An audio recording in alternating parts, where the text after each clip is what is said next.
Les gars, comment ne pas être content de faire ce débrief? Alors oui, le setup il est ghetto, oui, le truc il tient sur deux trois bouts de bois, bref, c'est n'importe quoi, mais en vrai, on s'en fout. Première victoire de cette saison en Ligue 1 face à un bel adversaire. Premier but de cette saison aussi, premier clean sheet. Bref, la soirée des premières, le COP qui nord qui est ouvert. On pouvait rien rêver de mieux. Peut-être du coup le COP Sud pour le prochain match, il me semble. En tout cas, c'était une soirée bien remplie pour nos Verts qui ont souffert effectivement face à une équipe lilloise qui a mis de l'intensité, qui a eu le pied sur le ballon, qui a eu de grosses occasions, mais à l'image de Cabella, n'a pas su finir, à l'image d'un Zegrova, a été dangereux mais n'a pas été clinique, à l'image de toute une attaque lilloise avec un David qui est rentré aussi, avec un Sarawi qui est rentré aussi, un Jed Gomez aussi qui sont rentrés. Quand je les ai vus rentrer à l'heure de jeu, je me suis dit, je ne vais pas vous mentir, malgré la victoire, je me suis dit, ça va être très compliqué de garder le score. En plus, Lille commençait vraiment à pousser, mais au final, ça a tenu. La défense de Fer et de Rock a tenu. Larceau a tenu. 4 frappes cadrées pour les Lillois et les Larceau les a toutes sorties. C'était magnifique, franchement, un gros match. Il y a eu des barres, il y a eu des poteaux, il y a eu des gros arrêts, il y a eu des buts, il y a eu des joueurs de classe sur ce terrain des deux côtés. Donc, franchement, on ne peut être que ravis, très content. Ah, ces 2 semaines ont fait énormément de bien. C'était la première du coup de Lucas Tassin et de Pierre-Emmanuel Ekwa. Et ces deux premières se sont très bien passées. Il aurait pu avoir un but de Lucas Tassin, même s'il a croqué en face à face. Voilà, le manque d'une expérience évidemment. Aussi la pression de la Ligue 1, Saint-Etienne et d'un maintien d'un club dans le but du maintien. Et il a raté ce face à face. Lucas Chevalier est aussi très bien sorti. Voilà, un petit peu de fébrilité, mais si c'est Sissoko qui a l'action, moi je vous dis, Sissoko peut-être qu'il ne marque pas non plus, hein. Donc franchement, moi, cette frappe ratée, cette action ratée ne nous a pas coûté la victoire en fin de match parce qu'au final, plus de peur que de mal, on n'a pas encaissé de but juste après. Mais Lucas Tassin dans un rôle de dégation, dans un rôle de filou, en fait, c'est de la filouterie. Et on a vu qu'à son jeune âge, il était filou. Il tirait bien le maillot, déplacement très intelligent, un jeu d'au but intéressant aussi. Bien sûr, il est jeune, donc il faut encore l'étoffer. À la finition, de la vitesse, franchement, c'était intéressant. Avec des quittés, il y a eu vraiment du combat. Donc franchement, c'était un très bon match de Stassin que moi j'ai noté sur TikTok. Les liens sont en description si vous voulez voir plus de coups sur le foot. Moi j'ai dû le noter 6,57. Moi je note sévèrement.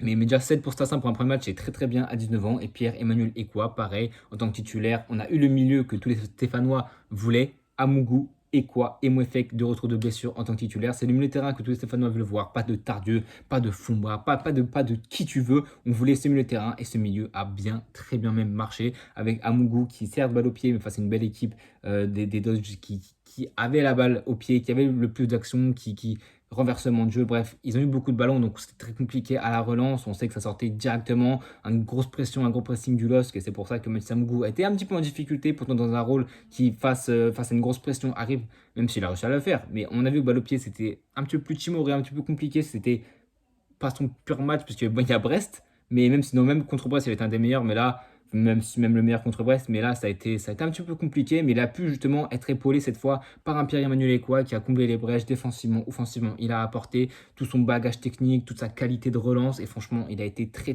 bon ce soir, énergétiquement. Il a joué tout le match d'ailleurs.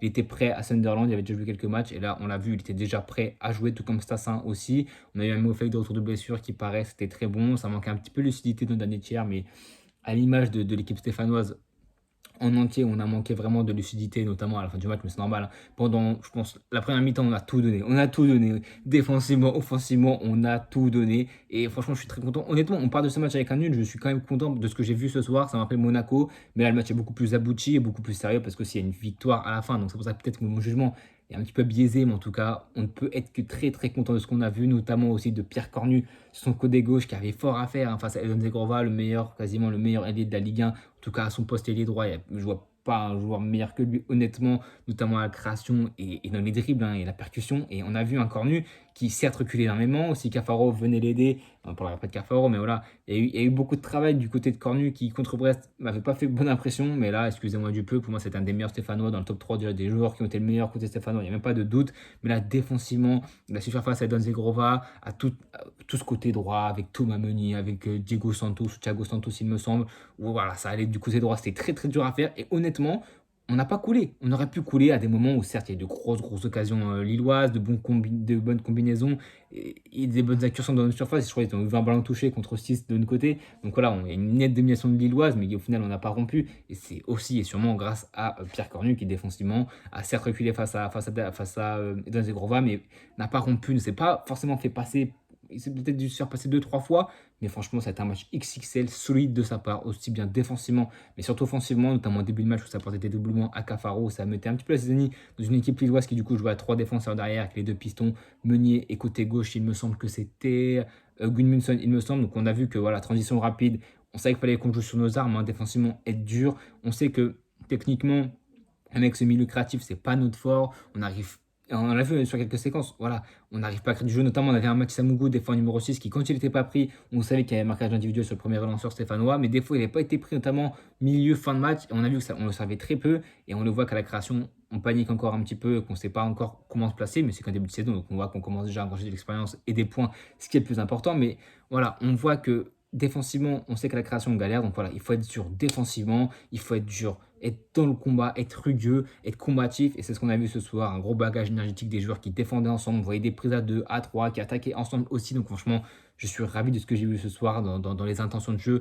Le résultat peut ne pas forcément suivre, mais en tout cas les intentions étaient très bonnes, mais là on a de la chance que les intentions et le score est en notre faveur, donc franchement je suis très très très très très content, notamment aussi la charnière, même si on sait que Abdelhamid, pardon, franchement, balle au pied, Abdelhamid Larsonneur, franchement, il a vu quelques errances techniques, ça me fait vraiment peur. Je sens beaucoup de fébrilité côté Abdelhamid. En tout cas, à la relance, on sait que défensivement, c'était des rocks. Alors oui, quant à David, quant à Sarawi, quant à l'autre qui est rentré de la Gantoise, quant à tout ce bagage Zegrova, bref, il y a beaucoup de qualité technique dans cette équipe lilloise. Tu sais très bien que un match parfait contre une équipe lilloise comme ça, de ton niveau quand c'est Saint-Etienne, c'est très très compliqué, voire impossible. Alors oui, Abdelhamid s'est fait passer, Batoumizika aussi, mais dans l'ensemble, honnêtement, ils ont été très très bons, très solides, très rugueux.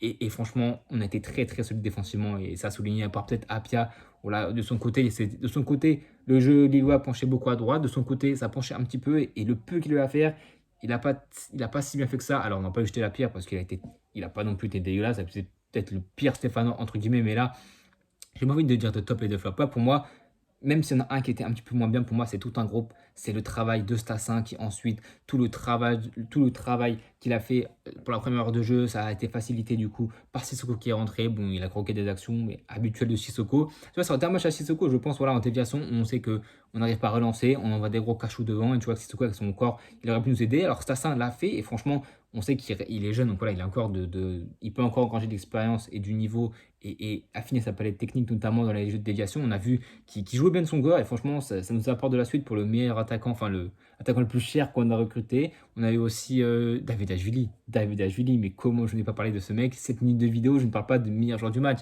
Zuriko David Ashvili, déjà, pardonnez-moi, déjà buteur, enfin même pas buteur, passeur sur Cafaro, mais il ne passe, mais c'est même pas la passe, c'est avant, je crois que c'est Diakité qui est sur le contact, ou c'est je sais plus c'est qui est sur le contact, mais le sombrero, la louche, l'arc-en-ciel, t'appelles ça comme tu veux, la déviation aile de pigeon, elle est splendide, tu sentais qu'il était vraiment en jambes, et ensuite la lucidité, le contrôle, le centre, en permutation qui traverse toute la défense, ensuite Cafaro seul. Voilà, le problème de la défense à 3 lilloise, c'est que du coup, tu laisses de l'espace dans ton dos, et là, on a Amougou et Stassin qui du coup a fait les courses offensives, qui prend du coup les deux-trois attaquants, les deux-trois défenseurs lillois, ce qui fait que ça laisse Cafaro seul, qui a la place de frapper. Lucarne, alors c'est dévié, donc ça trompe un peu Lucas Chevalier, qui est pourtant la balle n'est pas non plus dans la lucarne pure, mais ça suffit pour le tromper, pour le dévier, et ça finit pour marquer le 1-0 à la 21e minute, tout le cop qui s'extasie, tout le monde qui s'enjaille. Enfin bref, c'était magnifique pour le premier but de la saison. J'étais très très très très très très très très très content. En plus, c'était une belle victoire. Donc en plus, en tout cas, ouais, Cafaro et sous David Ashvili, meilleur joueur du match. Honnêtement, rien à dire. Meilleur offensif, ça c'est sûr. À chaque ligne, je pense que meilleur offensif, c'est David Ashvili. Meilleur milieu de terrain, ça a été Pierre-Emmanuel Ekwa. Et défensivement, ça a été Pierre Cornu parce qu'elle était trop fort. Elle a très bien contenu Zan Zegrova qui n'a pas fait autant de danger que j'aurais pu le penser. Même s'il est très dangereux, on sait qu'à chaque prise de balle, tu sens qu'il y a de la folie, qu'il y a du génie dans ce joueur. Cornu l'a bien tenu, honnêtement, Cornu l'a bien tenu. Et offensivement, Zoko Davidashvili a été énorme. Alors, manqué de lucidité à la fin du match, mais c'est normal, hein, avec tout l'abattage, techniquement, offensivement, défensivement, tout ce qu'il a apporté. Il a eu des actions, il a eu des tirs, il a eu des frappes, il a eu des moments de grand talent. Franchement, une très belle équipe, Stéphane, ce qu'on a vu ce soir. Je crois que le prochain match, il me semble que c'est contre Nice, il me semble, et c'est à l'extérieur. Je crois que c'est contre Nice. Aujourd'hui, on n'avait qu'un COP ouvert, c'était le COP Nord. Peut-être que le COP Sud, là, je crois qu'on affronte Nice, Nantes, et après, c'est à la maison contre Auxerre. Ouais, c'est contre Auxerre. Je crois que c'est Nice à l'extérieur, Nantes à l'extérieur, Auxerre à domicile. Et je pense que les deux COP seront ouverts. On a vu, franchement, un COP qui était ouvert, mais qui a fait tellement du bien et qui a aussi donné de l'allant à cette équipe quand tu sais que tu as 80 minutes dans les jambes, que c'est très compliqué, que tu subis de plus en plus, que Lille fait rentrer Sarawi, Angel Gomez, David, que des internationaux pour la plupart.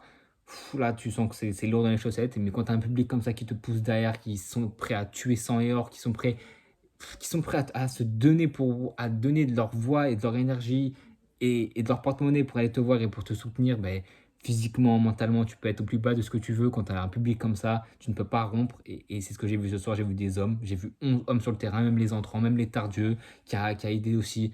Quand il est rentré, bon là, on a vu qu'on était très émoussé. Les changements se réveillent un peu tard. Au final, on l'a pas payé parce que Tardieu est rentré. Ben Hall est rentré. Louis Mouton est rentré aussi pour un bon décalage.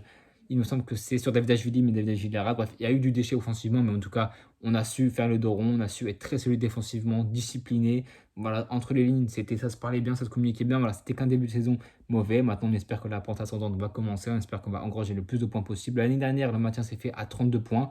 Mission minimum 35, voire 40 points pour être sûr d'être maintenu et d'engager la première chaîne saison avec des joueurs d'expérience. Après, ce n'est que le début. On a vu la saison commencer très mal. Maintenant, une belle victoire contre une équipe européenne qui, certes, voilà, il y a eu beaucoup de matchs, a joué 8 matchs depuis le début de la saison, dès qu'il y a des champions. Dernier match contre le PSG qui a dû laisser des traces aussi. Donc franchement, merci au PSG de nous avoir aidé le travail de SAP et de nous les avoir épuisés. En tout cas, belle victoire 1-0. Je suis très content. Demain, match du Real Madrid, il me semble, contre la Sociedad à 20h45. Non, c'est 21h, il me semble. En tout cas, les gars, dites-moi en commentaire vos tops et vos flops de ce match. Et n'hésitez pas à vous abonner, à liker, à partager. Et à bientôt tout le monde.